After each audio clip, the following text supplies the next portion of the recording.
রব্বে কাবার কসম বলতেছি, যেই যুবতী কুমারী অবস্থায় দুনিয়ার থেকে চলে যায়, ওর মৌত আসলে শাহাদতের মালা নিয়া মালাকুল মৌতকে আসতে হয়।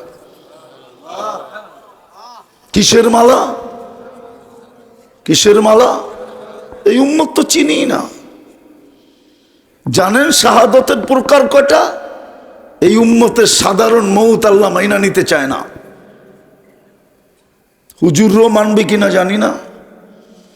এই উম্মতের সাধারণ মৌত আল্লাহ মাইনা নিতে চায় না। এই জন্য শাহাদতের প্রকার দিচ্ছে 56টা। কয়টা? কয়টা? এই উম্মত 56 ভাবে শহীদ হবে। কয় ভাবে? কয় ভাবে? 56 ভাবে। আপনি চিন্তা করতে পারেন, হাফ সেঞ্চুরির পরেও 6টা। বুঝা গেল এই উম্মতের সাধারণ মৌত আল্লাহ মাইনা নিতে পারে না। আল্লাহ চায় না এই উম্মত সাধারণ মৌত মরুক। অথচ যুবতী তো জানে না যে ও কুমারী অবস্থায় মারা গেলে ওর ভাগ্যে কি জুটবে। ও তো জানে না। এই যুবক তো সেজদার দাম জানে না, ওর মূল্য জানে না। আল্লাহ তো বলছিল যৌবনের মূল্যায়ন কর, শাবাবুকা ক্বাবলা হারামিকা, চির যৌবন তোকে জান্নাত দিব। আনতা শিব্বু ফালা তাহরামু আবাদা, জান্নাতে চির যৌবন কোনোদিন বৃদ্ধ হবে না।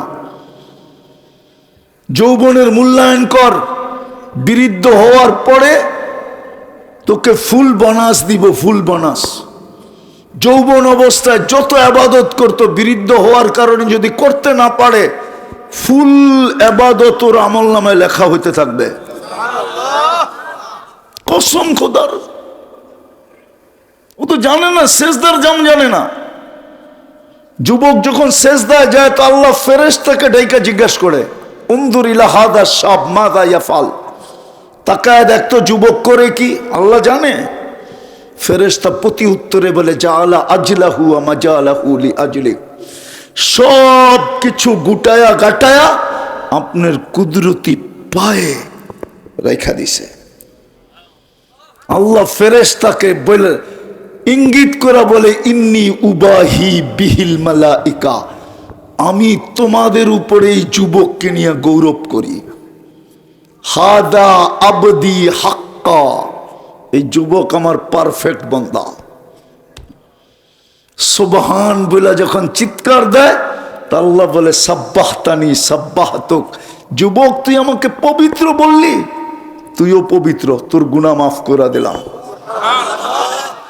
আলা বলল আলা, তা আল্লাহ বলে, আলাইতানি, তুই যৌবন আমার কুদরতি পায়ে রেখা দিয়া বলতেছিস আমি মহান, আর তুই মহান হবি না, এটা হয় না। আমিও সৃষ্টির ভিতরে তোকে মহানত্ব দিলাম। যুবক তো নিজের দামই জানে না, ও সমাজে কি করবে। ও তো 24 ঘন্টা ইন্টারনেট নিয়েই ব্যস্ত, ও সমাজ নিয়ে কি করবে। ও তো এক কাপ চা একটা পরোটা নিয়েই ব্যস্ত, ও তো 200 টাকা নিয়েই ব্যস্ত, ও সমাজ নিয়ে কি করবে।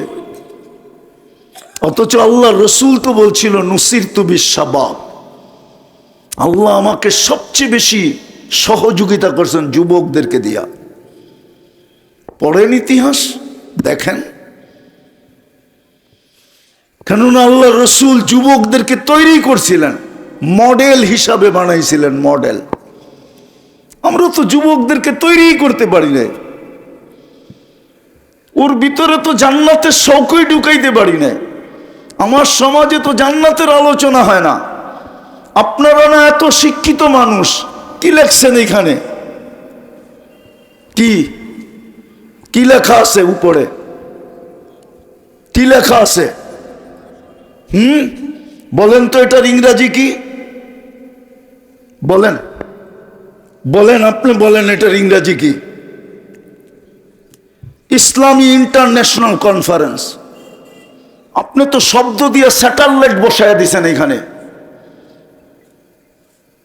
এইখানে তো স্যাটেলাইট চলে আসছে, আপনার মনিটরিং চলতেছে। কালীগঞ্জের এই অজয় পাড়াগায় গ্রামের ভিতরে ইসলামী ইন্টারন্যাশনাল কনফারেন্স কেন হইতেছে? আমাদের বিরুদ্ধে কি বলবে? আপনার এখানে স্যাটেলাইট আছে, বিশ্বাস হয় না আপনার? না, আমার যুক্তি মনে হয় আপনাদের পছন্দ হয় নাই। আপনি তো অন্য একটা শব্দ ব্যবহার করতে পারতেন,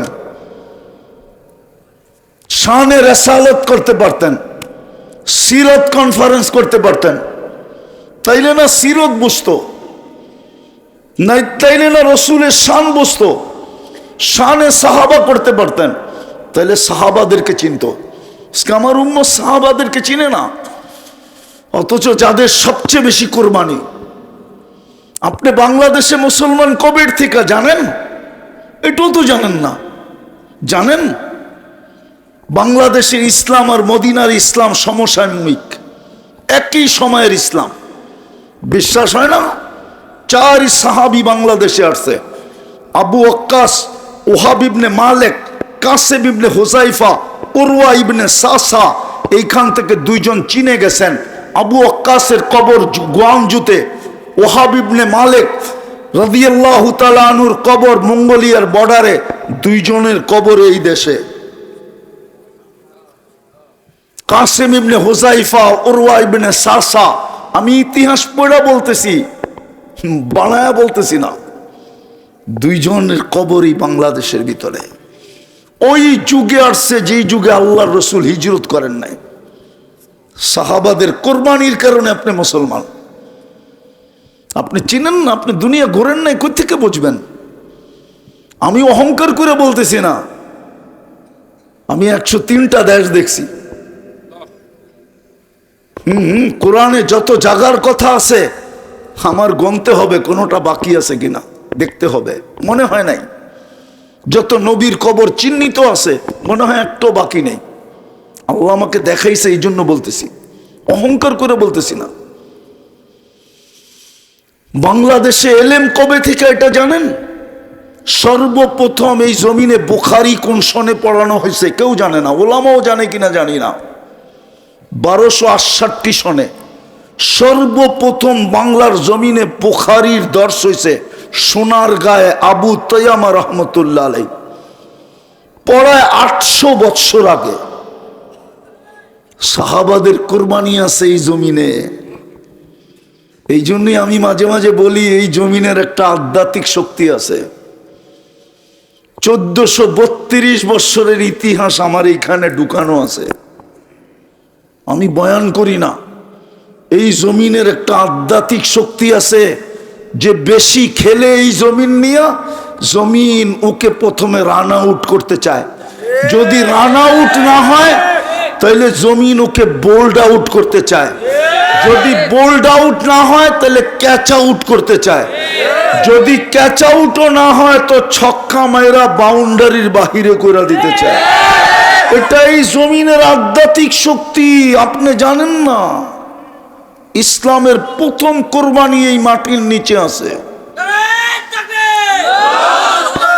এর চেয়ে বড় কোরবানি দুনিয়ার কোনো মাটির নিচে নাই। মক্কা মদিনা বাইতুল মুকাদ্দাস নিয়ে তুলনা হয় না, ওটা তুলনার বাহিরে। দুনিয়ার কোনো জমিনের ভিতরে ইসলামের কোরবানি যেটা এই লাল সবুজের মাটির নিচে আছে, দুনিয়ার কোনো জমিন দেখাইতে পারবে না আমার ভিতরে আছে। চ্যালেঞ্জ। আমি ইতিহাস পড়া বলতেছি। বিদায় আমি শেষ জায়গায় চলে আসছি। যুবকরা, জীবনের মূল্যায়ন করো। আমি জীবন থেকে শুরু করছিলাম। জীবনের এক একটা পর্ব আল্লাহর কাছে দামি, কিন্তু সবচেয়ে বড় পর্ব হলো আগে নিজেকে গুছাও। খোদার কসম, তুমি তোমাকে গুছাও। আল্লাহ যদি কাম নিতে চায় তাহলে একজন দ্বারা এত কাম নিবে যেটা 1000 জন না কোটি জনের দ্বারা সম্ভব হবে না। মোহাম্মদ বিন কাসেম 13-17 বৎসরের যুবক ছিল। কত কত কত কত হাজ্জাজ বিন ইউসুফের মেয়ের জামাই ছিল। যদিও হাজ্জাজ বিন ইউসুফের নাম শুনলে আপনাদের হাজ্জাজ বিন ইউসুফের মেয়ের জামাই, 17 বছর বয়স, কাজ নিছেন। আরেকটা দেখাবো, দুনিয়াতে একটা আইল্যান্ড আছে, কমরু আইল্যান্ড, আমি গিয়ে আসছি ওইখানে। ওসমান রাদিয়াল্লাহু তাআলা আনহুর 13-14 বছরের ছেলের কবর আছে, মোহাম্মদ ইবনে ওসমান ইবনে আফফান। কমরু আইল্যান্ডে ভারত মহাসাগরের পানি বৎসরে একবার উপরে ওঠে, আর ওই কবরে আইসা চুমা খায়, চুমা, অনলি একবার। আমি জিজ্ঞেস করছি এরকম কেন হয়, বলতে পারি না। আমি ওই কবরের ভিতরে 2 ঘন্টা ছিলাম। 9টায় গেট খোলে, আমি 7টায় যে দেওয়ালের উপর দিয়ে ঢুকছিলাম। বলবেন আপনি দেওয়াল টপকায় গেলেন কেন? আমি জানতাম আমাকে কিছু বলবে না, কেননা আমি রাষ্ট্রীয় মেহমান ছিলাম, বিদায় আমাকে কিছু বলবে না, এটা আমার জানা ছিল। কিন্তু আমার নিজের মন মানতে ছিল না যে আমি 9টা পর্যন্ত অপেক্ষা করি। আমি ভিতরে যে ভাবতে ছিলাম যে দেখি এখান থেকে কিছু মিলে কিনা, আধ্যাত্মিক কোনো শক্তি এই সিনায় আসে কিনা। 14 বছরের ছেলে। কমরু আইল্যান্ড দুনিয়ার একটা দেশ যেখানে কুকুর পালাও নিষেধ, কুকুর নিয়ে ইন করাও নিষেধ। আপনি এয়ারপোর্ট পর্যন্ত যেতে পারবেন, কুকুর নিয়ে ইন হইতে পারবেন না, ঢুকতে পারবেন না, কুকুর পালাও নিষেধ। আমি স্পিকারকে জিজ্ঞাসা করছিলাম কুকুর পালা নিষেধ কেন, কুকুর নিয়ে কেন আসা যাবে না? বলছে তুমি কি হাদিস পড়ো না, তোমাকে মুফতি লেখছে কে? আমি বলছি কেন? কুকুর পাললে 1 কিরাত সওয়াব কমে, আমরা গরিব মানুষ, খাইতেই পাই না। ডেলি যদি আমাদের 1 কিরাত সওয়াব কমতে থাকে, তাহলে কালকে আল্লাহকে চেহারাটা কিনিয়া দেখাবো। শুধু 9 লক্ষ লোক, 4টা ছোট ছোট 4টা দ্বীপ নিয়া দেশ, ওটাকে 4 স্টার বলে, 4টা স্টারের দেশ। কমরু আইল্যান্ড বলে ইংলিশে, আরবিতে বলে জুজুরুল কমর। জন ওসমান রাদিয়াল্লাহু তাআলা আনহুর ছেলের কবর আছে। এক ছেলের কারণে পুরো আইল্যান্ড মুসলমান হয়েছে, 14 বছর ছেলের কারণে। আমি বলছিলাম কেন 12 সাগরের পানি একবার বাড়ে আর কবরে চুমা খায়? 12 সাগর মনে হয় আল্লাহকে বলছিল যে মদিনা মুনাওয়ারায় যে চুমা খাওয়া আমার পক্ষে সম্ভব না। মুহাম্মদ আমার পদদেশে শুয়ে আছে, যার সম্পর্ক মুহাম্মদুর রাসূলুল্লাহর সাথে, উসমান ইবনে আফফান হইয়া মুহাম্মদুর রাসূলুল্লাহর সাথে সম্পর্ক। আমাকে বৎসরে একবার অনুমতি দেন, আমি এই কবরে চুমা খায়া ওই কবরে চুমা খাওয়ার স্বাদ মেটাইতে চাই। যুবক, নিজেকে তৈরি করো। কয়দিন তোমার যৌবন? বলো কয়দিন তোমাকে কেউ ফুল দিবে? কয়দিন তোমার থেকে কেউ ফুল নিবে? কয়দিন? নিজেকে তৈরি করো। দেখবা তোমার একজন দ্বারা আল্লাহ কাজ যদি নিতে চায়, ইতিহাসের পাতায় আছে এক যুবককে দিয়ে আল্লাহ কাজ নিতে চাইলে সারা দুনিয়ার কাজ নিবে, দেশকে দেশের কাজ নিবে। সুলতান মাহমুদ গজনবী কয় বছর বয়সে রাজত্ব পাইছেন? ও যুবক, ইতিহাস পড়া দেখ না। সুলতান মাহমুদ গজনবী কয় বছর বয়সে রাজত্ব পাইছে? 47 বছর পরে তার কবর খোলা হয়েছে। কাফনের কাপড়ে একটা দাগ, মাটির দাগও ছিল না। ফ্রান্সিসি যেই ইঞ্জিনিয়ার তার কবরকে ওপেন করছে, হায় হায় হায়, হাতগুলো এরকম বুকের উপরে বাঁধা ছিল, শরীরটা তুলতুলে নরম ছিল, মনে হয় যে মাত্র ঘুমাইছে। ও মুখের কাপড় সরায় একটা চিৎকার দিয়ে বেহুশ হয়ে গেছে, হুশে আইসা মুসলমান হয়ে গেছে। আমাদের এই ভারতবর্ষর উনি শাসন করছে, সুলতান মাহমুদ গজনবী। 16 বার হামলা করে জিততে পারে নাই, 17 বারের সময় জিতছে। ওনার নাম ছিল বুথ সেকেন্ড।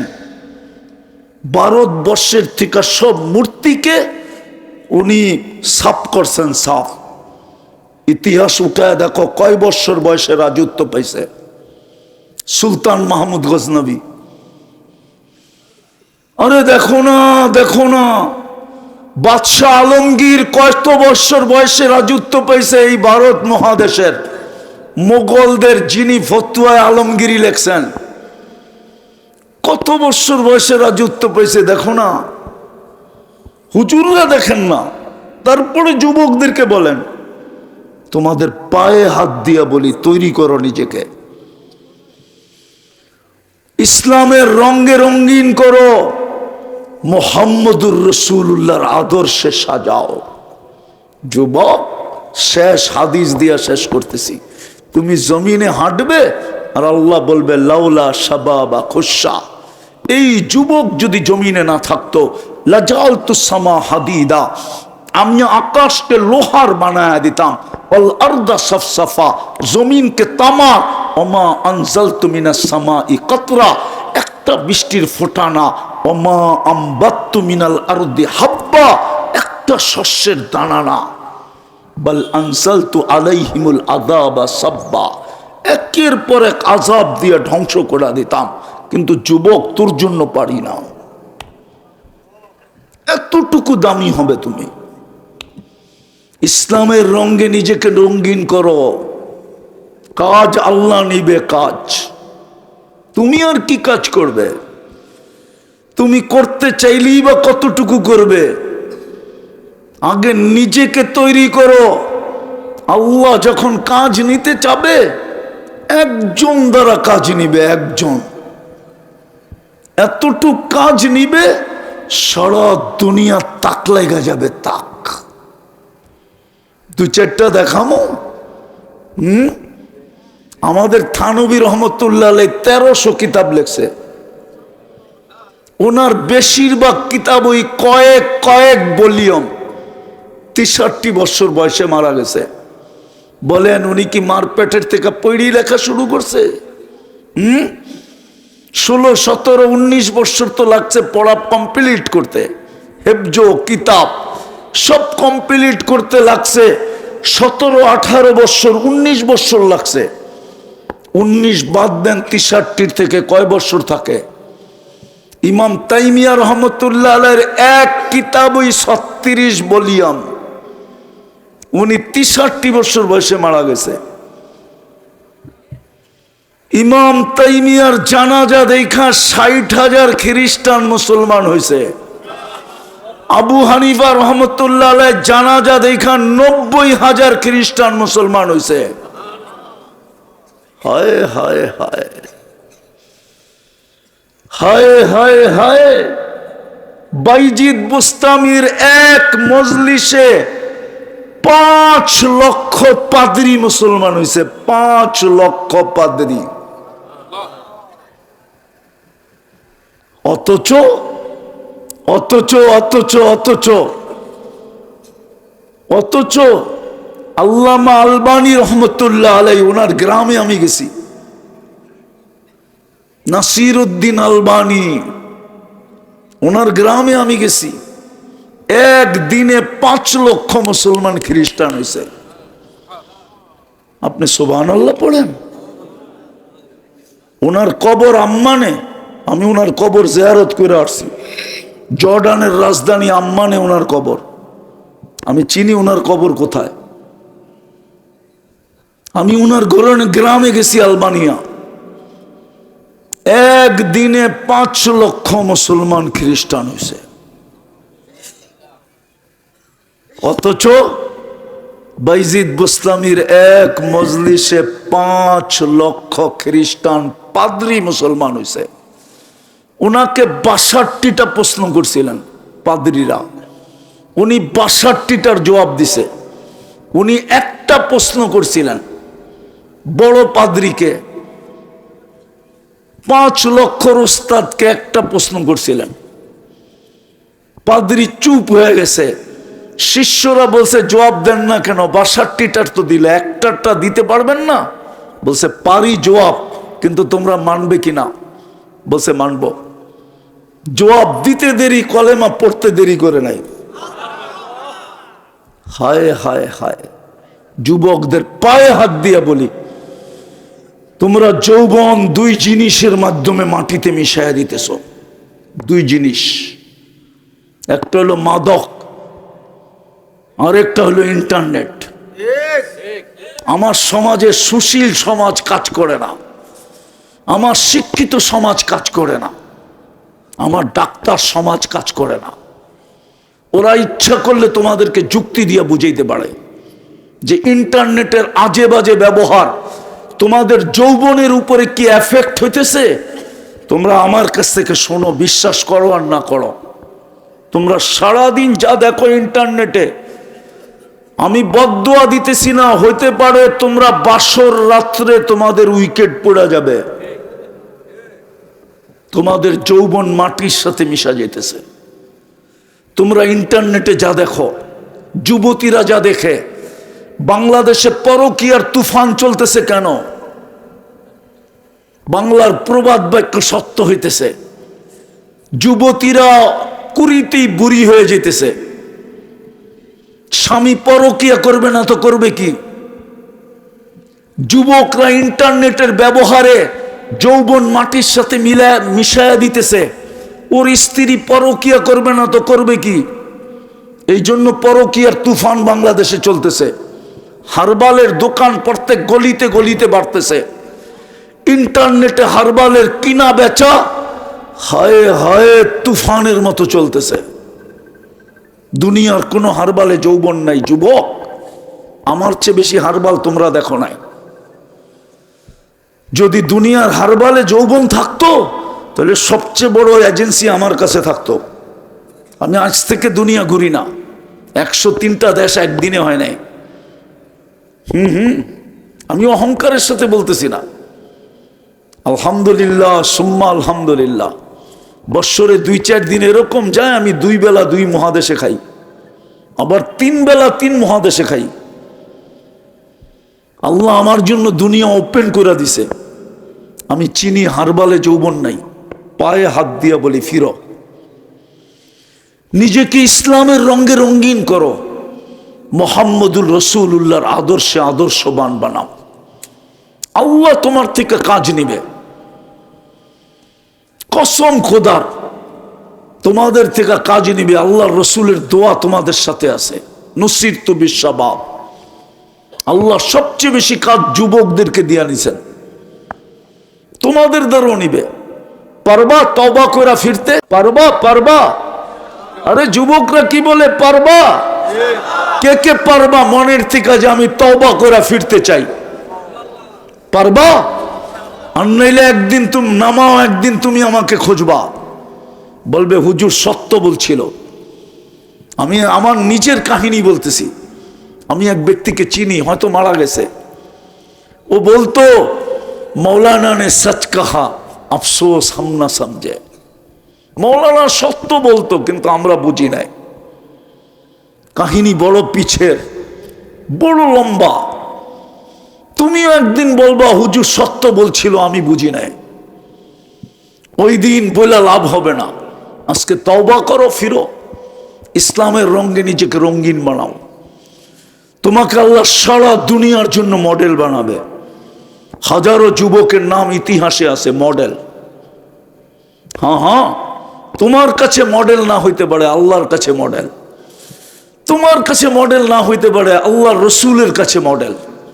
তোমার কাছে মডেল না হইতে পারে, সাহাবাদের কাছে মডেল। তোমার কাছে মডেল না হইতে পারে, সৃষ্টির কাছে ওই যুবক মডেল।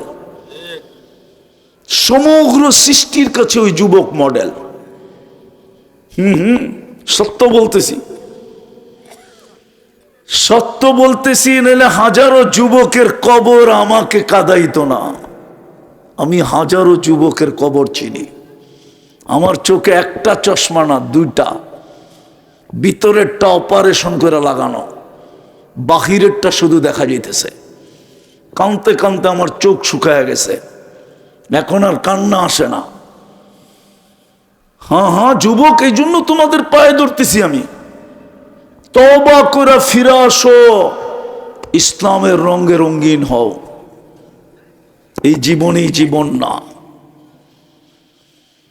বাংলার ওই প্রবাদ বাক্য সত্য না হোক, এই দিনই দিন না, আরো দিন আছে। এই দিন নিয়ে যাবে তোমাকে ওই দিনের কাছে। এই জীবনই জীবন না। নিজেকে ইসলামের রঙে রঙিন করো। আজকে যদি মুসলমান একটা কাজ করতো তাহলে এই দুরবস্থা হইতো না। আল্লাহ ডেলি 5 বেলা ডাকে। কয় বেলা? 90% মুসলমান নামাজ পড়ে না। 90% মুসলমান নামাজ পড়ে না। আমি 90% বললাম। বাংলা একটা প্রবাদ বাক্য আছে, শ্বশুর বাড়ি মধুর হাড়ি, নিত্য গেলে জুতার বাড়ি। শ্বশুর বাড়িও ডেলি যাওয়া যায় না, আর আল্লাহ ডেলি 5 বেলা নিজের ঘরে আমাদেরকে ডাকে। একটু অ্যানালাইসিস করেন, কে ডাকে? কার ঘরে ডাকে? কার ঘরে ডাকে? ডেলি 5 বার ডাকে। সম্মানের ভিতরে কোনো কম করেন না, বরং ঘোষণা দিছে ওয়াজাবা আলাল মাজুর আন ইউকরিমা যায়ের। যতবার তুই পা রাখবি ততবার আমি তোকে সম্মানের মালা পরাবো। 90% মুসলমান মসজিদে আসে না। 5 বেলা কে ডাকে? শুধু আল্লাহ ডাকে? শুধু আল্লাহ তো ডাকে না, রহমানও ডাকে, রহিমও ডাকে, মালিকও ডাকে, কুদ্দুসও ডাকে, সালামও ডাকে, মুমিনও ডাকে, মুহাইমিনও ডাকে, আজিজও ডাকে, জব্বারও ডাকে, মুতাকাব্বিরুল খালিকুল বারিউল মুসাব্বিরুল গফফারুল কাহ্হারুল ওয়াহাবুর রাজ্জাকুল ফাত্তাহুল আলিমুল কাবিদুল বাসিতুল খাফিদুর রাফিউল মুইজ্জুল মুদিল্লুস সামিউল বাসিরুল হাকামুল আদলুল লতীফুল খবীরুল হালিমুল আযীমুল গফুরুশ শাকুরুল আলিগুল কবীরুল হাফিজুল মুকিতুল হাসিবুল জলিলুল করিমুর রকিবুল মুজিবুল ওয়াসি আল হাকিমুল ওয়াদুদুল মজিদুল বাঈসুশ শহীদুল হকুল ওয়াকিলুল কবিয়ুল মতিনুল ওয়ালিগুল হামিদুল মুসি আল মুবদি আল মুঈদ আল মুহয়ি আল মুমিত আল হাইয়্যু আল কাইয়্যুম আল ওয়াজিদ আল মাজিদ আল ওয়াহিদ আল আহাদ আস সামাদ আল কাদির আল মুক্তাদির আল মুকদ্দম আল মুআখ্খার আল আউয়াল ওয়াল আখির আল যাহির ওয়াল বাতিন আল ওয়ালি আল মুতাওয়ালি আল বাররু তাওয়াবুল মুনতাকিম আল আফু আর রউফ মালিক আল মুলকি যাল জালালি ওয়াল ইকরাম আল মুকসিত ওয়াল জামি ওয়াল গনি ওয়াল মুগনি আল মানি আদ দার আল নাফি আল নূর আল হাদি আল বদি ওয়াল বাকি আল ওয়ারিস ওয়ার রশিদ আস সাবুর জাল্লে জালালু। 99 পদের মালিক আল্লাহ ডাকে। 24 ঘন্টা 4টা বুক করি, সে ডাকে। যার কুদরতি হাতে আমার হায়াত আর মৌত, সে ডাকে। 90% নামাজ পড়ে না। যুবকও পড়ে না, যুবতীও পড়ে না, নারীও পড়ে না, পুরুষও পড়ে না। অথচ যুক্তিতে আসে না। আল্লাহ কেরামগঞ্জে নিজের ঘরটা কেন দিবে? যুক্তিতে আসে না। রোয়ে জমিনকে মসজিদ কেন বানাবে? কোন উম্মতের জন্য তো পুরো জমিনকে মসজিদ বানান নাই। জুইলাত লিয়াল আরদু মসজিদা, আল্লাহর রসুল বলছে পুরো জমিন আমার জন্য আল্লাহ মসজিদ বানায় দিছে। কোন উম্মতের জন্য তো ছিল না। যুক্তিতেও বলে না। কালীগঞ্জের বড় লোকরা কালীগঞ্জে থাকে না, ওরা তো মাঝে মাঝে কালীগঞ্জে আসে। যেমন আগে বিদ্যুৎ যাইতো না, আসতো মাঝে মাঝে। ঠিক কালীগঞ্জের বড় লোকরা তো কালীগঞ্জে থাকে না, ওরা তো ঢাকাতে থাকে, উত্তরায় থাকে, নাহলে গুলশানে থাকে, নাহলে বনানী থাকে, নাহলে বাড়িদারা থাকে, নাহলে ধানমন্ডি থাকে, নাহলে দামি দামি ফ্ল্যাটে থাকে। আল্লাহ কি গরিব যে ঘরটা আপনার এলাকায় দিয়ে দিল? আল্লাহ গরিব? নাহলে ঘরটা আপনার গ্রামে দিল কেন? আল্লাহ আপনার আমার দিকে তাকায়া দিছিল যে দেখি ওরা ইজ্জত রাখে কিনা। হুকুম তো ছিল আমার ঘরের ইজ্জত রাখ। আজিনাল্লাহু আন তুরফা, আল্লাহ বলছিল ইজ্জত রাখ, আমি তোদের ইজ্জত রাখবো। কি কোরআন পড়লাম না ভুল পড়লাম? আজিনাল্লাহু আন তুরফা, আল্লাহ বলে ইজ্জত রাখ, আমিও তোমাদের ইজ্জত রাখবো। পায়ে হাত দিয়া বলি আসেন মসজিদ ভরেন, নাইলে চিৎকার দিয়ে কোনো কাজ হবে না। নিবেন আমার কাছ থেকে দলিল? আমি দলিল দিলাম। আমাদের কিতাবে লেখা নাই ইহুদিদের সবচেয়ে মান্য গণ্য, সবচেয়ে গ্রহণযোগ্য কিতাব, যেটা ইহুদিরা সবচেয়ে বেশি মানে, অক্ষর অক্ষর মানে, ওটার নাম তালমুদ।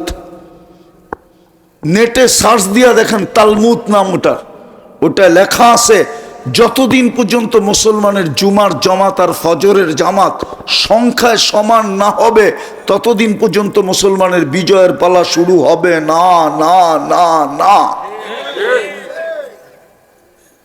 250 কোটি মুসলমান জান দিল, বিজয়ের পালা শুরু হবে না। আপনি ব্যক্তির বিজয় চান না ইসলামের বিজয় চান? দেশের বিজয় চান না ইসলামের বিজয় চান? তাইলে জুমার ফজর সমান করতে হবে। আপনি ভাবছেন আল্লাহর ঘর খালি আর আপনি বিজয়? ইম্পসিবল। আল্লাহ আল্লাহ পায়ে হাত দিয়া বলি, অঙ্গীকার করেন নামাজ ছাড়বো না। মসজিদ বলেন, মসজিদ যেদিন জুমার ফজর সমান হবে, আমার মনে আছে রাশিয়া যেদিন ভাঙছে, আমার মনে আছে বিরিপ কেস গর্বাচবের কাছে ছিল, ও ঘুমেরতে উঠা দেখছে রাশিয়া ভেঙে গেছে, ও জানেও না যে রাশিয়া ভেঙে গেছে। ওই সময় ঘুমের ঘরে ছিল। ইতিহাসের পাতা উঠান, দেখেন আমার কথা সত্য না মিথ্যা। বিরিপ কেস ওর কাছে ছিল। বিরিপ কেস বোঝেন? হ্যাঁ, অ্যাটমি শক্তি যারা, ওদের বিরিপ কেসটা প্রেসিডেন্টের কাছে থাকে। গর্বাচবের কাছে বিরিপকেস ছিল, বিরিপকেস নিয়ে ঘুমায় ছিল। সকালে উঠা দেখে রাশিয়া টুকরা টুকরা। ও জানেও না রাশিয়া ভাঙছে কিভাবে। পত্রিকায় লেখা উঠছে যে একটা কাচের প্লেট ভাঙলে শব্দ হয়, রাশিয়া টুকরা টুকরা হয়েছে, কোনো শব্দ হয় না। আল্লাহ করবে আল্লাহ।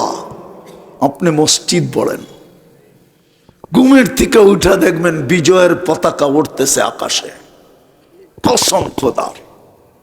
আর না হইলে আমি আমার কিতাবের রেফারেন্স দিতেছি না।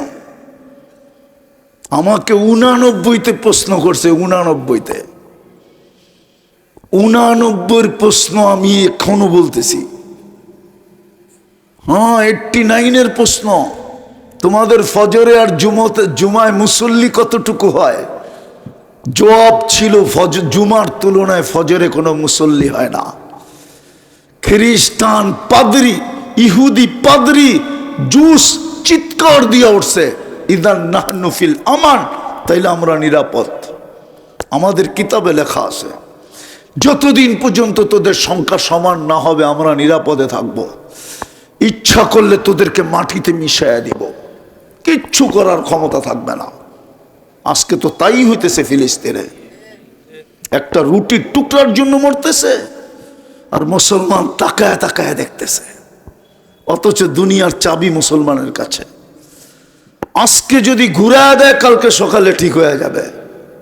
সারা দুনিয়া সাইজ এরকম চাবি দিছে, কিন্তু ঘুরাবে কে? ভিতরে শক্তি তো নাই, দম নাই, দম ভিতরে কি নাই? দম নাই। মুসলমান শাসকদের ভিতরে দম নাই। দম যদি থাকতো তাহলে 60 দেশ এক হইয়া বলতো চাবি ঘুরাইয়া দিলাম। এক রুটি ভাগ করে খাবো, তারপরও তোদের দিকে চোখ তুলে তাকাবো না, নাইলে মাসের পর মাস রোজা রাখবো। একদিনে চাবি ঘুরাইয়া দিছিল এক দেশ শুধু। বলবো ফয়সাল বলছিল, ফয়সাল চোখ গরম করে লাভ নাই, আমার কাছে জমজম আছে, খেজুর আছে। মা উ জমজম লিমা শরীফ, আমি জমজম খাইলে আমার খিদা নিবারণ হয়ে যাবে, আমি জমজম খাইলে আমার পিপাসা দূর হয়ে যাবে, আমি জমজম খাইলে দুনিয়ার সমস্ত ওষুধের কাজ করবে। ওলামা একমত, মা উ জমজম লিমা শরীফ। তুই আমাকে চোখ বড় বড় করিস না। তেল দিব যদি তুই বিনিময়ে আমারে সোনা দিতে পারস, নাইলে দিব না, বন্ধ করে দিব। ওই দিন থেকে রিয়াল আর ডলার মরবুত বোঝেন না, ওই দিন থেকে আজ পর্যন্ত রিয়ালের দাম আর ডলারের ভিতরে 20 পয়সা ডিফারেন্স হয় নাই। 20 পয়সা। শুধু একজনে চাবি ঘুরাইছিল। কি 2 দিন আগে দেখেন নাই হরমুজ প্রণালীতে খালি একটু বলছে, 2টা জাহাজ স্টার্ট করে দিয়া বলছে দিলাম বন্ধ করা, সাথে সাথে সাইজ।